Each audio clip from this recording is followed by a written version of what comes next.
All right, everybody, we are here for our founder chat with our first ever second generation founder. So I'm very excited. I'm going to be introducing Angela Ysseldyk, and she is part of Dutchman's Gold Honey. Boop, boop, boop. We got it this time. There she is. We're in. Love it. I was like, oh no, she's gone. That is the one thing about Instagram Lives. It's like, when there's tech issues, there's tech issues. You just gotta do it again. I'm just sitting here doing my thing, and I've got a great internet connection, so I don't know. Anyway, Okay, good. We're here now. Take two. You never know. Take two. So I was just reintroducing that Angela is part of Dutchman's Gold, and it's second generation founder, which is very exciting. You grew up in the industry, so in this company as well as the entire industry. So I wanted to do a little brief background on how we met. So we did meet through the supplement side of the world, and you are a holistic nutritionist, correct? That's right. Yeah. You got it. I am.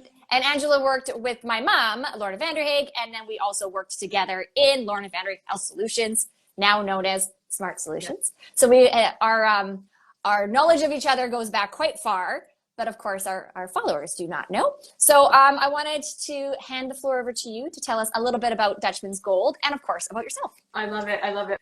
Well, Caitlyn, it's so fun talking to you every time. I just feel it's like talking to a girlfriend just because we have known each other for so long. But yeah, Dutchman's Gold. So it started in 1981 out of Carlisle, Ontario, off of our front porch. So my dad started it with 300 hives and 0 beekeeping skills. So that really tells you how far you can go if you really put your heart into it and mind and soul and all that. So growing up with entrepreneur parents, you learn a lot. I mean, Caitlyn, you know about this, about hard work, ethic, grit, all of that kind of thing. And then also just their passion for honey and beekeeping and the industry. So you combine all of that. And we were very involved in the business from a very young age. So you learn about, customer care and looking after customers, making the products. Like we went and we sold the products off of our front porch and to farmers markets. So we were heavily involved in all of that. And so that was till basically my whole childhood. Wow. And then after that, we just sort of went off and went to university, did my thing. Then I worked for your mom and other companies in the nutraceutical field. And then, working for entrepreneurs and then getting acquired by Jameson, you learn a lot about, change management and leadership and all that kind of thing. And so that's sort of where I ended my career just last year. And then I rejoined the family business that I run now with my husband, Mark. So it's been a really awesome journey. And I'm just so excited to be able to bring some of those skills to this business that really does need that second generation infusion. So, no, the fact that it has, so I guess 1981, yes, right, was when the company first, so 43 years. Yeah. Like this is amazing. Right. And the fact that there is still so much you can accomplish even after 43 years is of course the entrepreneurial dream. It's everything, right? Like fact that it can make it that long is outstanding. So congratulations to the entire family. Thank you. Yeah, because it's huge. It's huge. It's to make it, they always say, the first 2 years of a business, 3 years of a business, most of them fail. So, you got to get over that hump and then the next one. And then, there's economic issues and world disasters and 43 years. It's true. It's true. Yeah. I mean, I think the things that you can take from it, I mean, my parents, like I said, they ran the business with, at the beginning, 0 beekeeping skills, but also not a lot of business skills, to be honest. They ran it kind of like a farm and just a lot of hard work and passion and blood, sweat, and tears and all of that. So coming in as second generation with a little more experience, we've had to that's why it feels like a startup to me, because we've had to sort of re-implement or just start systems and create meetings and job titles and do business planning and, basic things. I mean, my dad didn't even believe in marketing. He was like, marketing is like bragging. So it's just a whole other paradigm, right? To kind of shift that. So we've been able to really just do some of that, just do some of the basics of business 101, from where we are now. And so that's been really fun. But you're right. There is a nice kind of, I guess, leadway or runway that they've built, and 43 years of trust and just being kind of here in the community and also mostly in Ontario.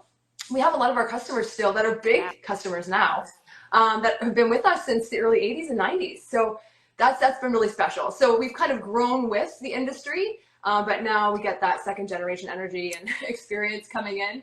Not that it's always easy, because it's not, but. No, when you were talking about, now you have SOPs and now you have a marketing plan.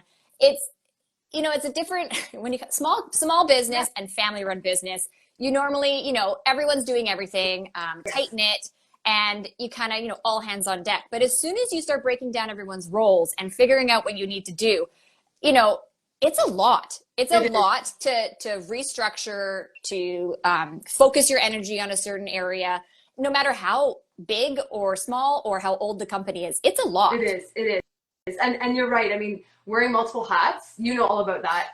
We're not big enough yet to kind of have all kinds of different actual roles where we're paying people. So a lot of people are doing multiple roles, and just because we're not big enough yet. So, having that flexibility is really, really key to, finding, really good people. And we're so lucky to have an awesome team. But yeah, that's really what it takes is like some of that spirit that really started the business is still there now, right? And it's a different mentality, and a lot of people love that size company and the fact that you get to wear many hats and you get to try new things and you get to like experience and be part of that growth. And then some people are really more designed to work for other companies where it's very specific jobs and that kind of thing. So like it takes a certain type of employees, takes a certain type of person to do these kind of jobs. Yeah, it totally does. And you learn the hard way sometimes, but yeah, it's just that's like recruiting is a big piece of really taking the time, right? Just really take the time to get the right people on the team. And if they've got the right attitude, that's huge. I mean, experience is good, but the attitude and adaptability to learn and be flexible is really key for what we need right now. So, a small team has to work well together. Yeah, totally. It's mandatory. It's true. So I know you've been around for 43 years, but I do ask very specific questions to each of the founder chats to see what their answers are. And one of them is how you decide on new products and what that looks like in the, from the farm to the grocery store or the health food store. How do you guys right now look at maybe trends or new products? Yeah, I mean, that's a really good question. I mean, coming from Jameson and coming from a really well-run engine of a team in terms of innovation, I've been able to take a few key learnings from that. I mean, number one, you really do want to look at insights just from your shipment data, like understand what the categories that we're already shipping in are doing, and then listening to our customers. That's really important. Just from the ground up, in our community, like hearing from our customers, feedback, things like that. That's really huge. And we don't always have, the resources to be buying all that data. So there really does take a gut check as well. And sometimes it's trial and error. You know what though, I got to say, Caitlyn, when we bought the business, there were 200 SKUs. Oh, wow. So I mean, while we want to be innovative and grow and all that kind of thing, we're very mindful of that because we're at the same time, we're kind of cutting back some of these like ones and twos and, the ones that we could kind of do outside of our front porch and just make in the kitchen kind of thing, which we don't do anymore, by the way. It's all legit. And so, but it's like this art of knowing where to play and how to win, like knowing what you're really strong at, what are your customers looking to you for, making sure you're really maximizing that and making the most of that. There's products that aren't even in all of our stores. So even just, doubling down on some of these core SKUs is really important because, up until a year ago, we were only in Ontario, really. Wow. So we just have national distribution now as about a year and a half now. So it's, just we want to be successful in our innovation and having the right resources is important to be able to really, communicate that out. That said, we did do an innovation this year, which did I give it to you? I don't know. Which one is it that's new? It's the hot honey. So this one here. Oh, yes. Yeah. My husband loves it. So good on pizza. So this one, the good news about our process is it doesn't take 3 years. It takes about, 6 months to kind of come to market. So the hot honey was something that we were seeing as a huge trend. And, ourselves, we were using it ourselves. So we thought we got to make this. So, through trial and error, we went through just the process of finding the chili source. That could be, not just from the grocery store, but from, that's something that you could scale. And, finding the ingredients and just going back and forth and with the product development until we found, the testing and all that kind of thing, until we found like a nice blend and recipe. And then, it was, I think that was January. And then we had our first product out on the shelf by May. Yeah. So that's really big. And then really hyping it up. Yes. We're getting better at it, but sometimes we all have the great idea and we think it's great and then we don't tell anyone about it. It's like, oh shoot, we gotta do everything here. That is 100% when you're like, we have a great product, we have this great idea, and then you're like, oh, I didn't know I didn't do well. Well, no one knows it exists. So no, and it's when you say from your idea to the shelf, in food versus supplements is such a short amount of time. It is. That Yeah, I'm always like, true. oh, to get that on a shelf that fast is just amazing. Like, I'm envious. I love it. Yeah. I love that you can be that quick and turn it around so fast. Some of the honeys that I did get before, what was it, last week? Yeah. the entire office was excited. So they were the one with the cinnamon. Oh, this is so an amazing idea. Yeah. And I realize it's so simple, but like, I'm so excited about this. Yeah. Oh, it's the best. I mean, we're addicted to it here. Having it on like sourdough bread is the best. I mean, especially this time of year, right? Where you're craving those spices along with the sweetness and all that. Yeah. Well, I don't know if when you were a kid, but our like treat, we didn't have a lot of treats in the house. My mom made everything from scratch. So, if she didn't bake some cookies or something, there wasn't a lot happening. But having honey and brown sugar on toast, like that is what this reminds me of. Like, yeah, there's cinnamon in it too, but like it's nostalgic. I'm like, yeah, I'm going to put that on my toast. It's going to remind me of when I was a kid, and I'm very excited. I love it. Well, I mean, similar to you, we had a rule in the house when I was growing up. It was no sugar in the house. So we had honey in everything. It was honey in our cookies, honey in the baking, you name it. And so I was that kid who wanted the Twinkie. I was like, can I trade with you at school? And everyone else is like, yeah, I'll take that, honey. I'm so thankful for all of that, right? Yeah. It's true though. And so like, yeah, we only had baking supplies, right? It was a lot of like the sugar that was in the house was to make things with. Yes. So, it's a different, it was that era. And, now we're looking at health a little bit more in a whole form. Yeah. So we're not, as negative on certain things, but even in our house, we try not to keep things in the house that aren't staples. Like we have our staples and then, we have our treats, but they're not the staple in the house. So it's the same kind of thing, but my kids love honey. Like they would rather have a spoonful of honey, like just on a spoon and sit there and watch TV than anything else. That makes me so happy. Like they love it. And I mean, maybe the listeners don't realize, but I mean, I don't know if everyone realizes honey is more than a sweetener. Yes. So the reason why we're so pumped about honey is because honey is a naturally high in antioxidants, anti-inflammatory, antibacterial. There's enzymes and vitamins and minerals in honey. So that's why it makes it such a good sweetener, because it's a sweetener with functionality there. So, and it's lower glycemic than sugar. So lots of reasons that honey is the winner. And like, as soon as they have a sore throat, we go to the honey. It's number one. Yeah. And now that they're older, they're kind of getting into like, because I drink a lot of tea. And so now they're like, oh, can I just have some tea, but like hot water with honey? And then they love it because it's like a nice sweet thing. We all sit there and drink our tea. And, it's getting more into a routine. And it's just so nice to be like, no, it's just honey. I get to give them just honey. There's nothing else in it. I don't have to worry about, some brands do add other sweeteners to their honey, which I don't understand, but it does occur. So look at the label. Make sure it's 100% Canadian, because I think what you're meaning is like the adulteration that's going on with honey. Yeah, where they're adding other sugars to the honey to increase the volume and decrease the price. Yes.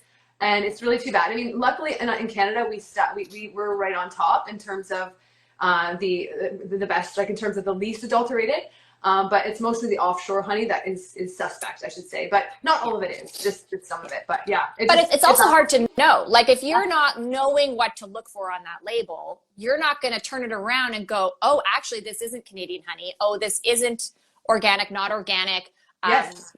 All the things. It's very hard as just a regular consumer to figure that out. Totally. And I mean, I know you're a label reader and I love that about you. And it's like, even the Canadian maple on the front doesn't mean that might be manufactured in Canada, but you still want to turn it around and make sure it's 100% Canadian. It's got to say it on the label. I mean, the CFIA is very strict, the Canadian Food Inspection Agency, about what you can label and all that kind of thing. And they are all over it, but you still can't catch all of it. Yeah. So. It's true.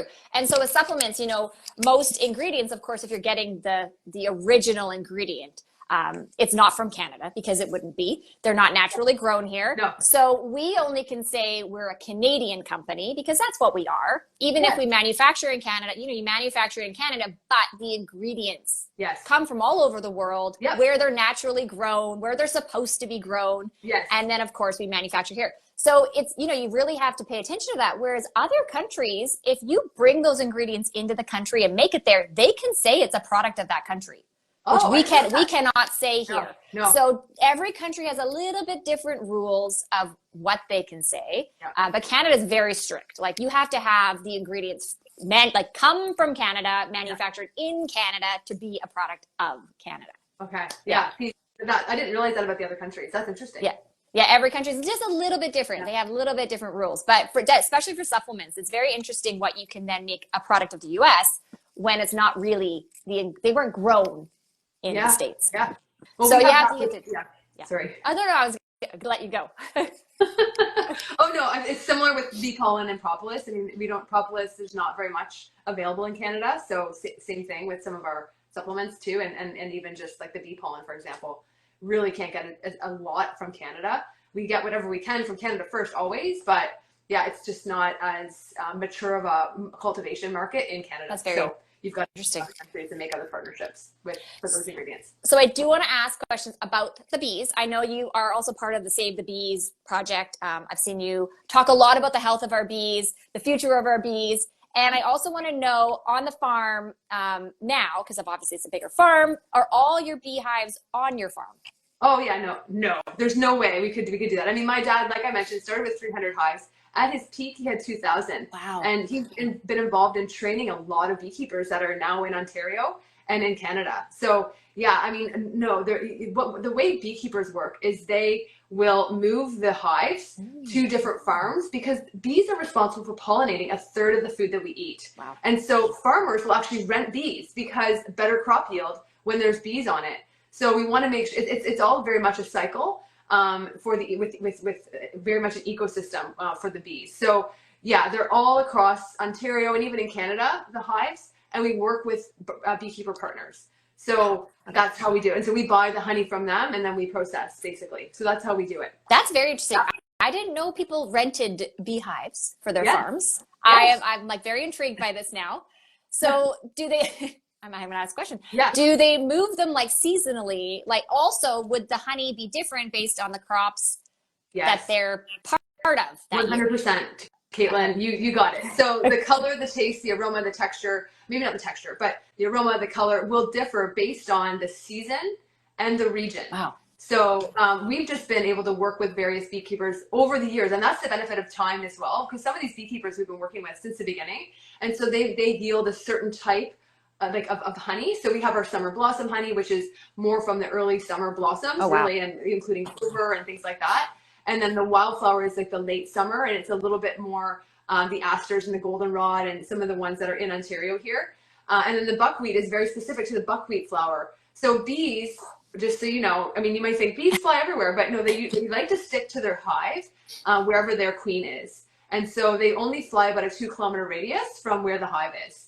And so that's how you can kind of keep them in one area. Same with our organic honey. It's like it's only placed in organic fields. If we had all organic fields in Ontario, we could have 100% organic honey, but we don't. We can't actually certify all of it as organic. We're a certified organic facility, but it's like where the bees are placed need to be in organic fields that are 2-kilometer radius from each of the hives.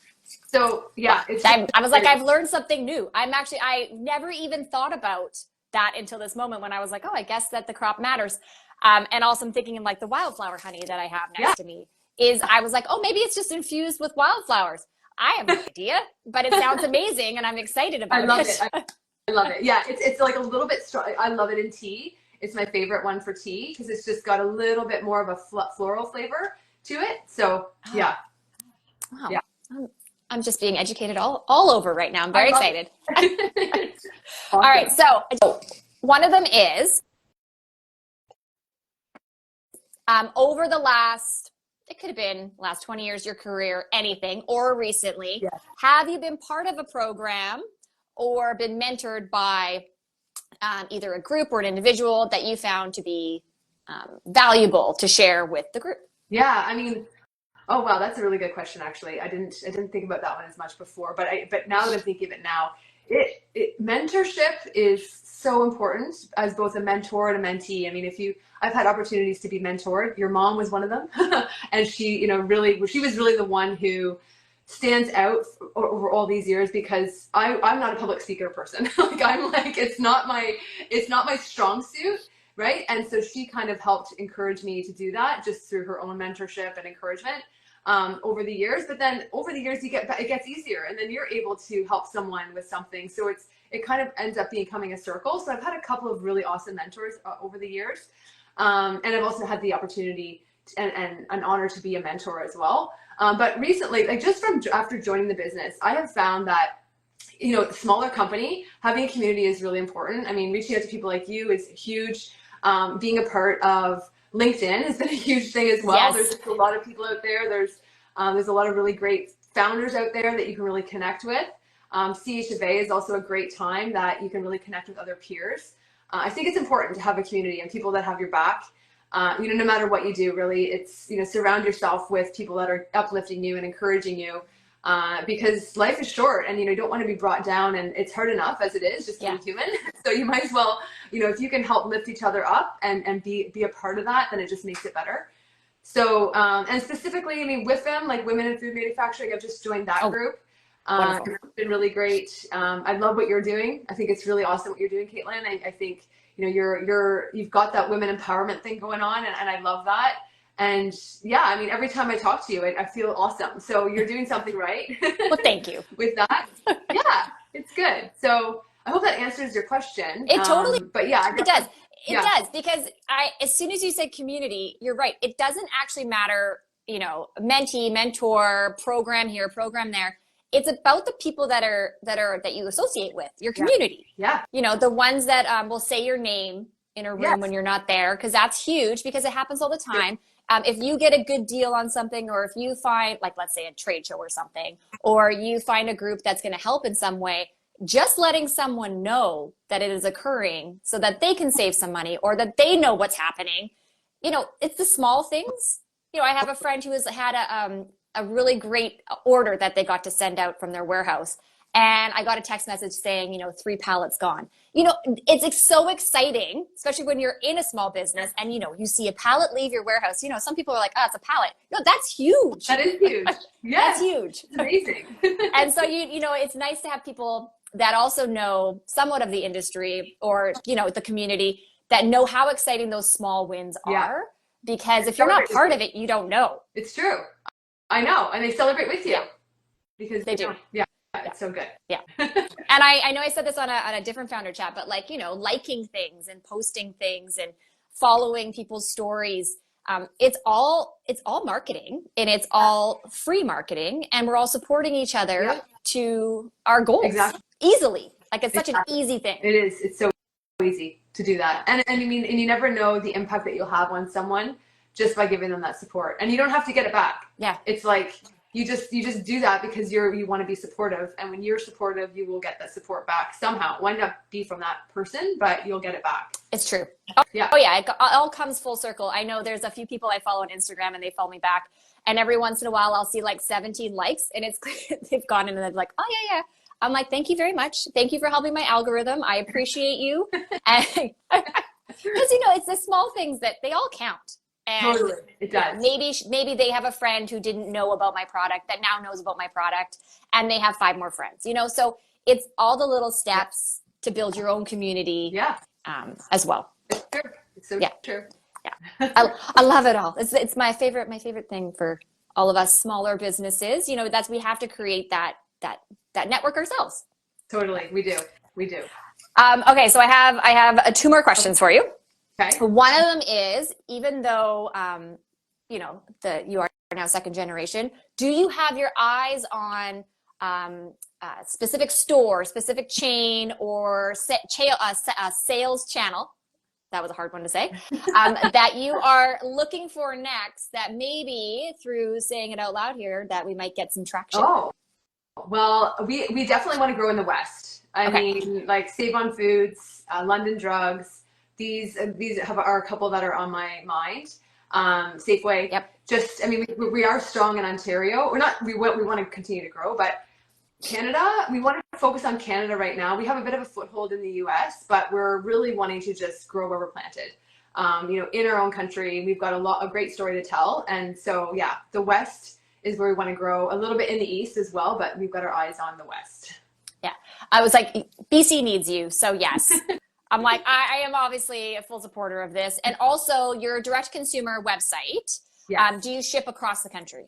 Yes, yeah. Yes, we ship across the country, yes, okay. And also to the US. We're also on Amazon, Canada, and the US as well. So amazing. Yeah. I do know that you have a Christmas themed candles. We do. I was so excited to see those. I was like, there's Christmas trees. I'm a big fan of Christmas. So okay. Well, and you also have the smaller honeys that are like stocking stuffer style. Right? Yeah, in the honey gift set. Yeah. Yeah. Oh yeah, it's awesome for giving. And I was just talking to someone yesterday, and I think the whole hostess gift has shifted now to non-alcohol. Yeah. It's changed. So people love the gift set because you can give them something, and they can use it on their charcuterie board. They can put it, try something in their tea. They can, use it in different ways and share the love. Yeah. So it's great. No, as soon as I saw that, I was like, okay, these are easy. They're easy gifts. Like, cause sometimes you give gifts to some people who you're not as close with, but you want to appreciate them in a certain way. So yes. These kind of things are perfect. And you're right. We are moving away from, also you never know what kind of wine or non-alcoholic beverage they like, but everyone loves food. Yeah. Everyone loves food. They do. So it's an easy one. It is. Okay. So we do know that you are working on growing the Canadian market, but in the next 5 years, where do you see Dutchman's Gold Honey? Oh, I love it. Double the size of the business in the next 5 years. We want to be the #1 beehive wellness brand in Canada. And we want to kind of own Canada and then continue that foothold growth in the US. I love it. So that's 5 years. And you're like, I know this answer because you are prepared. It's on my wall. I can tell. I'm a big word kind of gal, so. I have it posted on mine as well. It's like, this year is this goal. Next year is this goal. And like, we are hitting it. Like, let's do this. Yeah. Oh yeah, Caitlyn. And you will make it happen. I know you will. And you do. You have to write these things down because you need to be clear. You have to put that out there to the universe, and then you work towards it, of course. Like, all three of those things, they all have to happen. And it's very exciting. All right. So our time is coming to an end, but I want to make sure everyone knows how to reach you and the company. So what are your handles, your website, all the fun things? Okay. So www.dutchmansgold.com. We're on Instagram, obviously, at Dutchman's Gold. You can also find us on LinkedIn and Facebook. Awesome. Just search for Dutchman's Gold. Yeah. So if you're not already following Angela and Dutchman's Gold, hit them up today. Make sure you do like and follow. And again, liking and following and sharing posts are amazing for small businesses. We appreciate it. We see them all and we're very excited when it happens. And then, if you do end up getting any of Angela's honey, make sure you do a little post. Let's see some stories because, share the love. Share the love. Yeah. I love it. I love it. Awesome. Well, thank you so much, Angela. I really appreciate being on my founder chat today. And I look forward to following the rest of your journey this year. Same with you. Thanks so much. Thanks, Caitlyn. See you guys. Yeah. Bye.